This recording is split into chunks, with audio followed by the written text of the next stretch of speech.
چند منٹوں میں 16 جانیں ضائع ہو گئیں، پورے خاندان بہہ گئے۔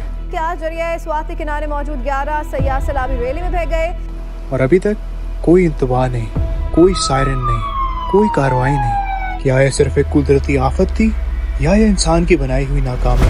آج کی ہماری بنائی ہوئی یہ ویڈیو صرف بارش یا سیلاب کے بارے میں نہیں ہے، یہ احتساب کے بارے میں ہے، کیونکہ جو سوات میں ہوا کل آپ کے شہر میں بھی ہو سکتا ہے۔ اس دستاویزی فلم میں ہم پوری کہانی، نظر انداز کیے گئے انتباہات کو بیان کریں گے اور سوال پوچھتے ہیں، ذمہ دار کون؟ ناظرین کے لیے اہم سوال، آپ کے خیال میں ایسے سانحات کا ذمہ دار کون ہے، فطرت یا حکومت کی ناکامی؟ یہ واقعہ شہر سوات میں پیش آیا۔ اس دن جو KPK میں ایک عام دن کی طرح لگتا تھا، اچانک تیز بارش نے ایک جان لیوا سیلاب کو جنم دیا۔ مقامی دیہاتی لوگ بے خبر زائرین تیار نہیں تھے، یا تو کام سے واپس آ رہے تھے یا سوات کے سفر سے لطف اندوز ہو رہے تھے۔ کچھ ہی لمحوں میں پرسکون پانی بپھرتے ہوئے دریا میں بدل گیا، جس نے بچوں سمیت 16 جانیں بہا دیں۔ کیا آپ کو معلوم ہوگا کہ اگر آپ کے علاقے میں اچانک سیلاب آ جائے تو کیا کرنا چاہیے؟ زیادہ تر لوگ نہیں جانتے، اور ڈسکا سے آئے ہوئے لوگ بھی اس سے بے خبر تھے۔ نقشے، محل وقوع کی تصاویر، سیلاب کے پانی کے نظارے، حرکت پذیری یہ دکھاتی ہے کہ اچانک سیلاب کیسے آتا ہے۔ ایک بار پھر ایک بڑا سوال اٹھ گیا، آخر اس سانحے کی اصل وجہ کیا ہے؟ ماہرین موسمیات نے چند دن پہلے ہی شدید بارش کی پیشنگوئی کر دی تھی، اور یہ بارشیں اب ملک کے جنوبی علاقوں، جنوبی پنجاب اور صوبہ سندھ کی جانب بڑھ رہی ہے۔ گزشتہ رات سے ملک کے بالائی علاقوں، بالائی پنجاب، وسطی پنجاب اور خیبر پختونخوا کے مختلف علاقوں میں موسلادھار بارشیں ہوئی ہے، لیکن مقامی حکومت کی طرف سے کوئی وارننگ جاری نہیں کی گئی۔ مقامی لوگوں اور باہر سے آئے ہوئے زائرین کے لیے بھی انخلاء کا کوئی منصوبہ شیئر نہیں کیا گیا۔ زیادہ تر علاقوں میں سیلابی نالوں یا رکاوٹوں جیسے بنیادی ڈھانچے کا بھی فقدان تھا۔ مختصر یہ کہ ان لوگوں کو سفر تحفظ کے ساتھ فطرت کا سامنا کرنے کے لیے چھوڑ دیا گیا تھا۔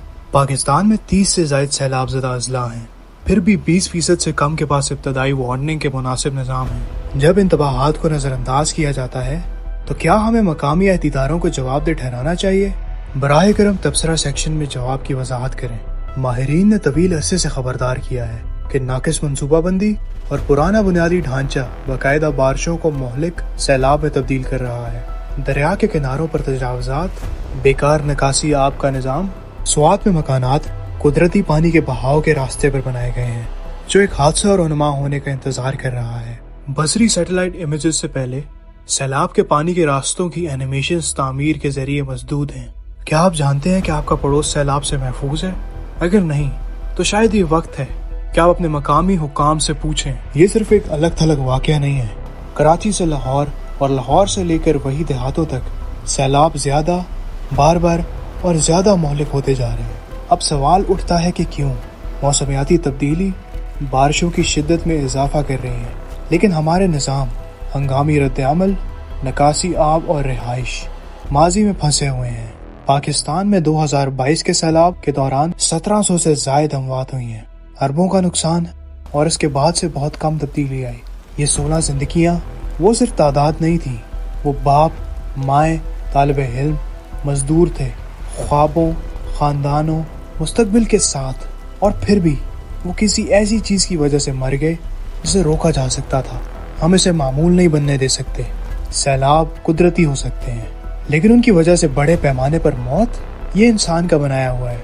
قبل از وقت انتباہی نظام کا مطالبہ کریں، ڈیزاسٹر رسپانس NGOs کی مدد کریں، آگاہی کے لیے اس ویڈیو کو شیئر کریں، اور سب سے اہم سوال پوچھیں، کیونکہ اگر ہم آج مشکل سوالات نہیں پوچھتے ہیں تو ہم کل مزید جانوں کا ماتم کریں گے۔